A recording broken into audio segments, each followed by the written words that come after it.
Look, this show's called Undivided. I get comments all the time. Brandi, you don't sound very undivided. You sound very angry, and you spend a lot of time going after Democrats. That's true, and one of the things that I have said on this show is it's not called Undivided because it's all kumbaya, and I think we should all put our differences aside and agree on everything, because that's just not the reality of where we are. I mean, I think we can respectfully disagree on certain things, but, you know, when you look at some of the behavior on the fringes, and when you look at just absolute corruption, bias in the media, I really think we can't be undivided until we reject the people who are actively trying to divide us, either intentionally or through their words and through their actions. So that's what Undivided is all about. And yes, I spend a lot of time on this show going after the party in power. And that's because why would I spend my time on this platform going after the party that's out of power? In Washington state, there's one party that's had control of the governor's office for 40 years, and there's one party that has had complete control in Olympia, control of the House, the Senate, and the governor's office for most of the last 24 years. So what's the job of the media? What's the job of the Fourth Estate? Was the Fourth Estate created? Did we have this essential function for our country that's to hold people accountable who aren't in power? No, it's to be an independent check on the people who are in power. Sometimes in some states and sometimes in this nation, that's the Republican Party. And a lot of the time in Washington state, that's the Democratic Party. So I'm not going to waste my breath and again, my platform and whatever influence I might have going after people who are not making any of the decisions that are taking our state down the wrong path. So yeah, sometimes I might not sound very undivided, but one of the ways I think that we can truly come together as a citizenry is when citizens start to be able to identify from both political parties the people who are only in it for power and influence, the people who are in it for the wrong reasons. And when we reject them in favor of people who are in it for the right reasons, that's when we can start to bridge the divides that we face in our communities, in our state, and in our country. So with that, as what did Dore used to say, with all that as mere prelude, let me get into the story that really, I think, rocked us over the weekend. So a little bit of background here. For those of you who couldn't join my last minute 5 p.m. live feed from my spare bedroom on Friday, we were sitting, Nicole and I were both off on Fridays as we typically are. I got I was literally a text that said 911 from Let's Go Washington, just saying, hey, we just found out that in a matter of 2 hours, the state Supreme Court is going to rule on a case that could essentially nullify the initiatives, the Let's Go Washington initiatives. And my heart just sank. I mean, my stomach, I felt instantly sick. And the big reason is that was the first I was hearing about it. How was it possible that we soak in these things? We've supported the Let's Go Washington initiatives. How is it possible that we knew nothing about a case that the state Supreme Court was going to decide on in a matter of 2 hours that could derail the entire initiative process that we've been working on for more than a year? I thought, how is this possible? This cannot be real life. So I'm going to take you through, I'm going to rehash a little bit of how things transpired on Friday for those who couldn't make our last minute live stream. And then I want to get to a little bit of what we've learned over the weekend. And I want to read for you some communications I have had since then with the Attorney General's office. They were a little bit, how do I put this? They weren't happy with me over the weekend. Don't care, but I'll read the email communication. And then just literally seconds before we came on live, we got a response from the Secretary of State's office. So here's the deal. So it turns out that for the last several months, there have been not one, but 2 lawsuits playing out behind the scenes, out of the public eye, both of them attacking not the initiatives and the content of the initiatives themselves, but attacking the way in which the Secretary of State's office validated signatures to confirm that there were in fact enough signatures for those initiatives to be sent to the legislature and now to be sent to voters in November. So both of the lawsuits, they're brought by 2 different groups, but they both did the same thing. The issue is that, remember, 6 initiatives were passed initially. So there was a lawsuit in the spring spring, unbeknownst to us, that was filed related to those 6 initiatives. And then, of course, you had the initiative that was pushed in June and July, which would protect natural gas choice. And so there was a separate group that filed a similar initiative over that. So I'm going to focus on the first one. But keep in mind the 2 lawsuits that were going through the system together, they have essentially the same arguments. So the lawsuit that we were notified of at the 11th hour on Friday is from a group called Defend Washington. Now, you might wonder, well, how is it possible that, a lawsuit that could derail the initiatives flew under the radar and Let's Go Washington didn't know about it? Weren't they part of it? Well, no, that's the tricky thing. Defend Washington didn't sue Let's Go Washington. They didn't sue the backers or the sponsors of the initiatives. They sued the Secretary of State's office.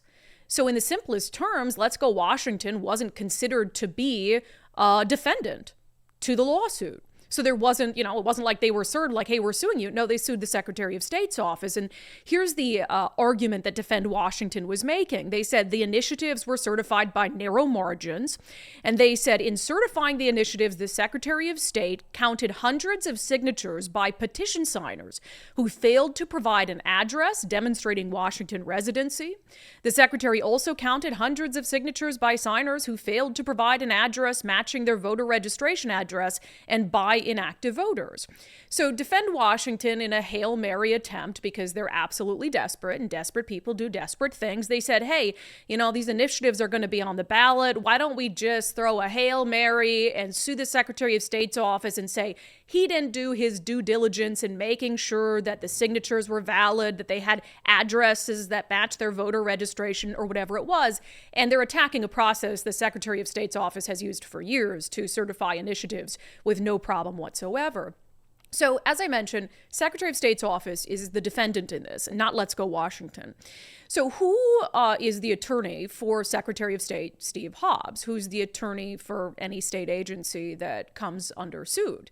It is, of course, Attorney General Bob Ferguson and his office.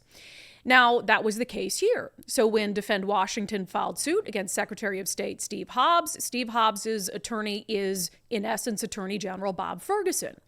Now, there's a couple issues with this. One of them, maybe the biggest one, is Bob Ferguson is opposed to all of the initiatives. He's opposed to the initiatives that are going to be on the ballot. He came out and said he supported the initiative to help police officers pursue criminals. But remember, he only supported it after it became very clear the legislature was going to pass it. But he is opposed to all of the initiatives that are going to be on the November ballot. So, I mean, I'm no legal expert, but isn't that a conflict of interest? Isn't it a conflict of interest to have an attorney defending initiatives in court that he doesn't support? Right? So that's the big one. The second one is much more complex, but it goes to the issue of, in my opinion, either corruption or indifference. And I think indifference can rise to the level of corruption, certainly. But this is about optics in this case. So Bob Ferguson, again, he doesn't support the initiatives. But even more than that, the person who is bankrolling this lawsuit is a donor to Bob Ferguson's campaign for governor. Doesn't that seem off to you? Let me go through the tangled web here that Defend Washington is weaving. So Defend Washington is all about opposing the initiatives. They are spending millions of dollars to get a message out there saying these initiatives are bad for Washington and they should be opposed. Now, who are the top 5 contributors to Defend Washington? Civic Ventures, SEIU, Margaret Walker, Campion Advocacy, and Washington Education Association. So those are the top 5 contributors. The top contributor being Civic Ventures. All right, what do we know about Civic Ventures? Well, the founder of Civic Ventures is a progressive billionaire named Nick Hanauer, who supports a lot of progressive borderline socialist policies. Who does Nick Hanauer support in the race for governor? Well, Nick Hanauer has made multiple contributions to the gubernatorial campaign of Bob Ferguson. So Bob Ferguson was the lead attorney in a case defending initiatives he doesn't support, and a case that was filed by a group that is funded by one of his campaign contributors. Does that seem above board to you? Who would that seem above board to?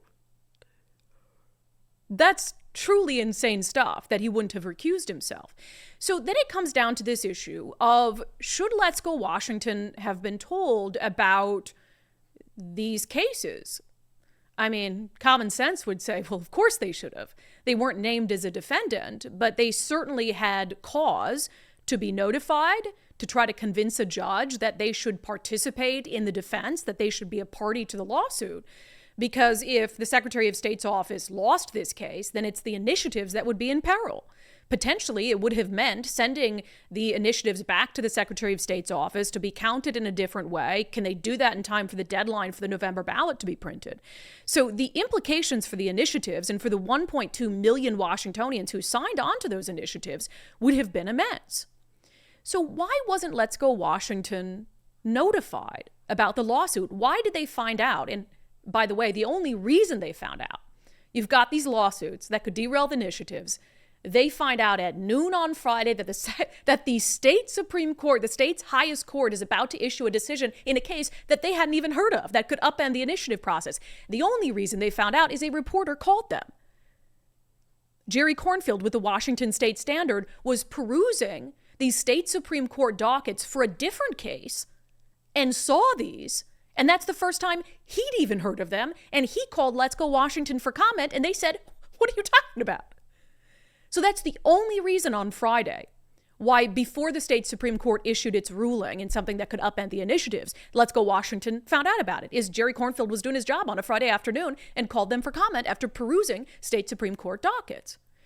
So immediately, the question I posed on social media, the question Let's Go Washington posed, is why the hell wouldn't the Secretary of State's office, or probably more fittingly their attorney, the Attorney General's office, have picked up the damn phone at any point over the last 6 months and let them know, hey, there's a lawsuit challenging the validation of your initiatives. We thought you ought to know. So Bob Ferguson's office has given 2 different excuses for this, and both of them suck. Both of them are terrifying. And both of them are either corruption or indifference or both. So Bob Ferguson is getting eviscerated on Friday on social media over this. And a couple lawmakers, Dave Reichert is me, basically saying, how could you have left voters in the dark over this? Travis Couture had, said that, put out a tweet saying Bob Ferguson and his billionaire friends secretly went to the state Supreme Court to try to invalidate the voter-backed ballot initiatives. Bob Ferguson responded to that. He said, this is absurd. The Supreme Court agreed with our arguments defending the verification of the signatures. Read our briefs in the thread. Supreme Court dockets are public and published online. Rep. Couture should correct his misleading post, but he probably will not. Similar response to Dave Reichert when he said, Dave Reichert tweeted out, AG Ferguson's decision not to disclose this legal battle to the citizens that qualify these initiatives should terrify all of us. Bob Ferguson responded, Dave, once again, you're blindly reciting right-wing talking points without a clue what you're talking about. Let me be clear, this case was public every step of the way. Supreme Court dockets are published. So get this, guys. This is crazy. Bob Ferguson's honest-to-God initial argument about why all of us were left in the dark is that we weren't left in the dark at all, that we should have, on our free time, been perusing court dockets. And had we been perusing court dockets, we would have seen that there was a case challenging the certification of the initiatives. What human being, even the media included, is spending their time randomly perusing court dockets to see if there's any cases that tickle their fancy? I don't even do that. The only reason Jerry Cornfield was doing it on Friday is he was waiting for a ruling in a different case and just saw this one. Nobody is spending their free time. Nobody from Let's Go Washington is looking through all the county courts, looking at the state Supreme Court or the appeals courts and just searching through all the dockets and the briefs that are filed just to see if any of them are about them. Because they would have every reason in the world to believe that if there were a lawsuit that has been going on for 6 months challenging the validity of their initiatives, that they would have been reasonably notified about it. So I want you to think about how dumb of an argument that is. from the Attorney General. This was public the whole time. All you had to do is get on your computer and just, decide what court dockets you wanted to search through that day and see if there were any cases of interest. How insane is that? Now, maybe they thought, Let's Go Washington knew. I don't know. Let's give them the benefit of the doubt. Maybe Bob Ferguson's office and the Secretary of State's office thought, well, Let's Go Washington probably knows about this by now. I'm sure, maybe Steve Hobbs is like, I bet the AG's office told him. And maybe the AG's office is like, I bet Steve Hobbs told him. But here's the thing. They knew Let's Go Washington didn't know. They knew that they did not know. How do I know that? It's in their own legal briefs.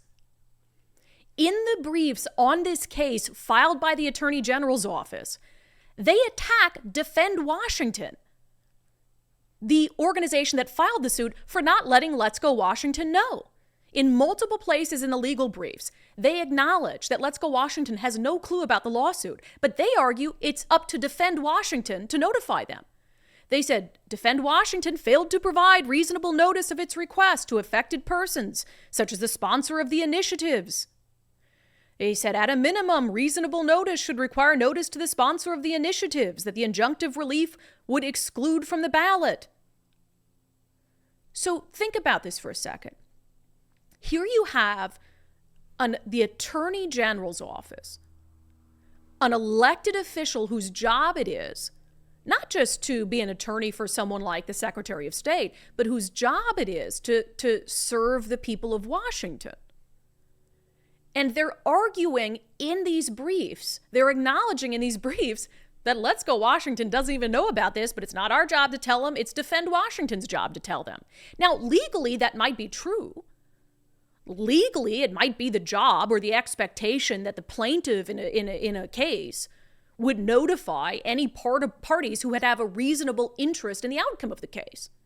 That's fine. That's fine. Maybe Defend Washington should have let Let's Go Washington know that they were suing over the validity of the signatures on the initiatives.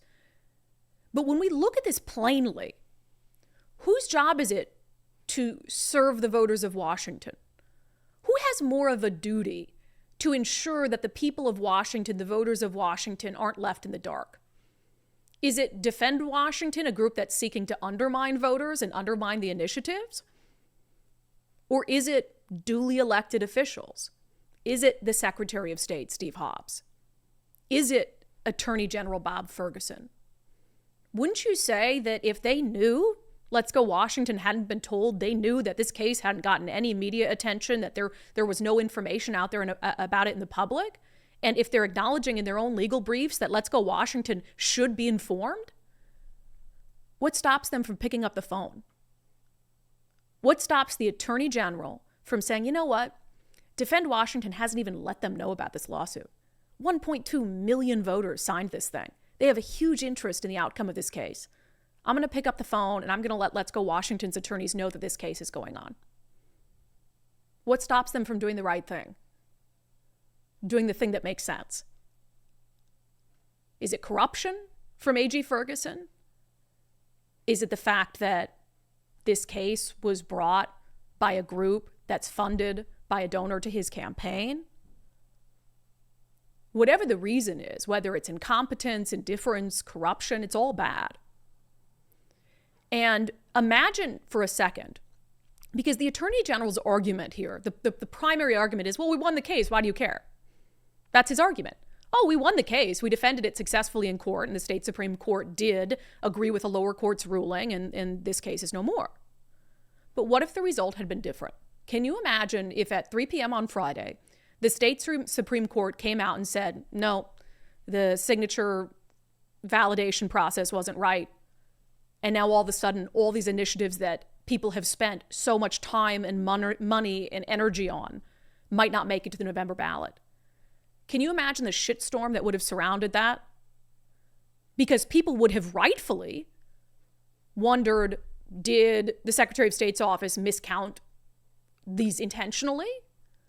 Did Bob Ferguson not put up a strong defense because he doesn't support the initiatives and a donor to his campaign is the one who's suing? So by not making this public, they set themselves up for a very serious situation. I mean, probably widespread chaos, distrust, conspiracies had they happened to lose this case. And there is, again, no reason to keep 1.2 million people in this state in the dark until the last minute. Now, I was, again, I did a live Q&A or a live stream about this on Friday, and we were in the process of reaching out to the Attorney General's office and the Secretary of State's office. And then, whoop, in my inbox, I got an email from the Secretary of State's office, and they were not happy with me. Or not the Secretary of State's office, the Attorney General's office. And they were not happy with me. In fact, and I want to read just a little bit of our back and forth on this. This is from Brianna Aho, who's a spokesperson, a communications director for Attorney General Bob Ferguson. And there were a couple people on the email chain. They were sending us the briefs. Hey, we wanted to make sure you had these, da-da-da. And I did have them by that point. Really nice of them, though. After the case after the case is done, hey, we want to make sure you have these legal briefs. Like, wow, why didn't you send them to me, 6 months ago? So the communications director for Bob Ferguson's office said, it appears your commentary on this is deliberately misleading, which is disappointing. Oh, I disappointed Bob Ferguson again. Bummer. They said our role in this case was as legal counsel to the defendant, the Secretary of State's office. In short, the position we successfully argued was that the signatures are valid and the initiative should be on the ballot. The challenge was related to the Secretary of State's verification of the signatures on the initiatives. The challenge was not related to the substance of the initiatives. Generally, the party bringing the motion has the responsibility to notify the relevant parties.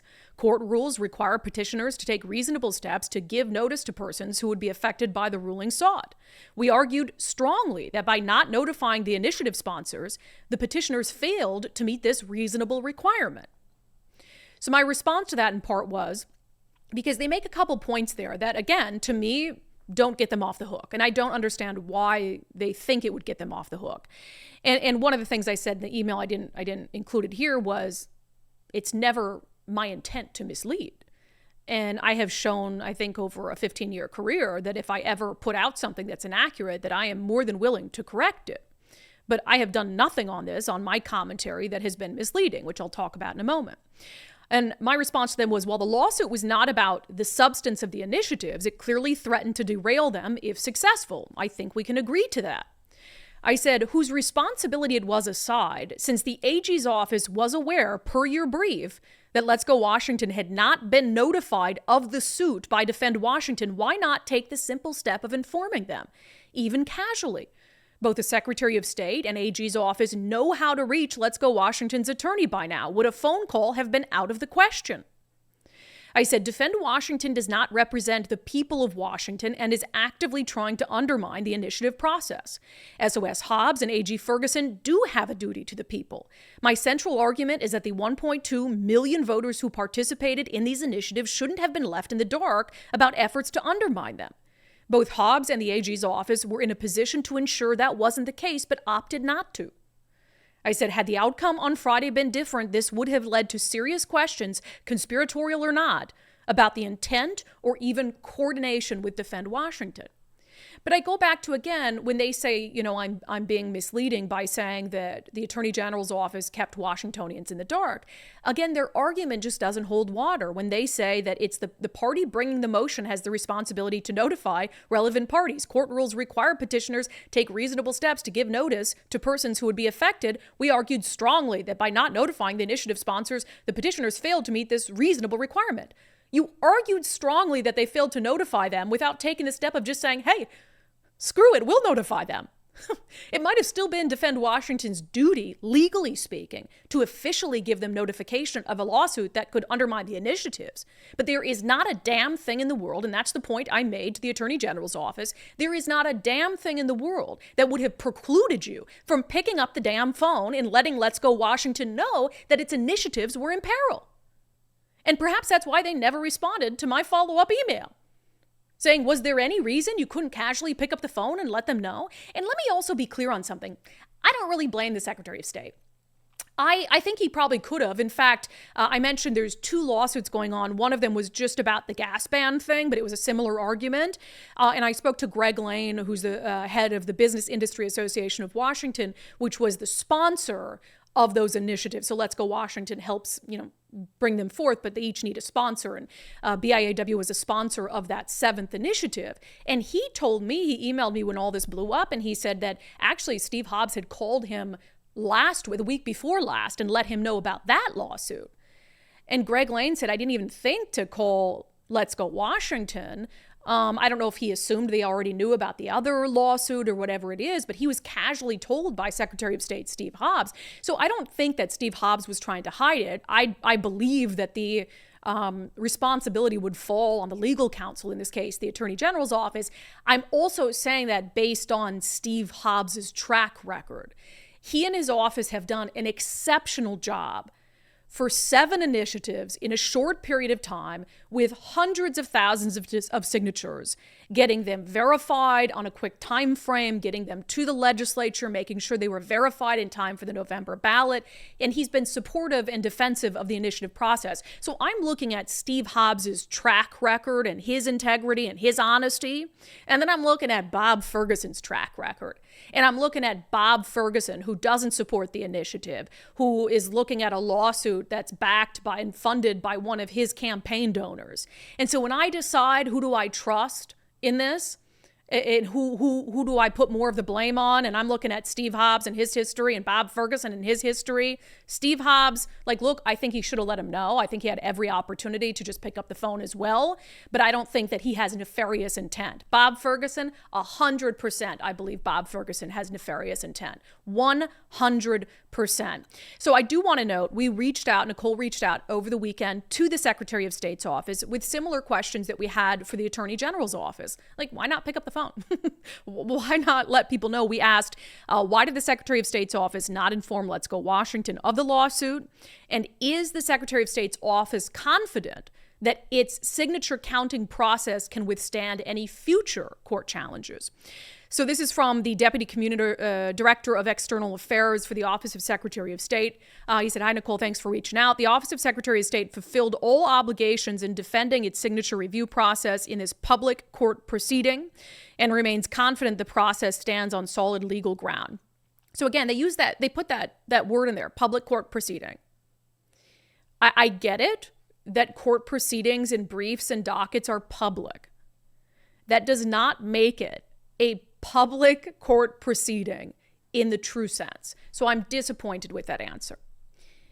Because again, none of us are out there perusing court dockets. You can make an argument that, hey, Let's Go Washington's attorneys should have been, had some system in place to flag them or whatever it is. But there is nothing excusing the fact that a simple phone call wasn't made by the people who are supposed to serve the people of Washington. So I don't like that they're, again, hiding behind that public court proceeding. You know damn well. We didn't even know about it. The only reason Jerry Cornfield, who's all clued in, who's a great reporter, he didn't know about it until Friday at noon. So don't stop the public court proceeding bullshit. That is such a cover. It would have been so easy for either of these gentlemen, again, giving Steve Hobbs all the benefit of the doubt that I think he's earned. It would have been so easy to say, you know what? Yeah, we should have picked up the phone. We wrongly assumed that they kind of knew about it. We were very confident in our legal strategy. We didn't think this case was going to go anywhere. So we kind of thought it was a nothing burger. But yeah, we should have picked up the phone because we know that so many Washingtonians have worked so hard on these initiatives and they deserved at least to know about it. Is that so hard? Is that so freaking hard? To have elected officials who actually go to work every day and say, I serve the people. How can I best serve the people today? And you're working on a case like this and you think, and put out how many press releases does the AG's office put out all the time? Oh man, you can guarantee if they were involved in a lawsuit with the Trump administration, they were putting out press releases all the time. Oh, if he's suing Value Village, if he's putting out chicken checks, they're putting out press releases. They're letting people know. But with this one, that's asking too much. Come on, guys. Steve, come on. Bob, I can't appeal to you. So I don't expect anything else from you. But I will say, one of the answers I never got from the Attorney General's office that is relevant, that they need to answer, that we'll follow up with them on today, is don't you think you ought to recuse yourself from these cases? You can argue like, hey, we won this one, but the people of the state have been through so much with initiatives. How many times have we voted for $30 car tabs and then they find some legal way to undo it? So there's not a lot of trust there for the voters of Washington state when they pursue something, when they vote via a process that's protected by the state constitution and they think they're going to get it and they're like, nope, yoink. So I'm sorry, but again, I'm not a legal expert, but call me crazy. You shouldn't be defending initiatives that you're on the record opposing, and you shouldn't be defending lawsuits that are funded by your campaign donors. Like, that's some very, very basic stuff. I would feel more comfortable, and I think Washingtonians would feel more comfortable if you didn't have anything to do with these cases. And and this happens when there's conflicts of interest, and if the Attorney General's office can turn it over to outside counsel that doesn't have a conflict of interest. So they need to answer that question. Absolutely, absolutely insane stuff.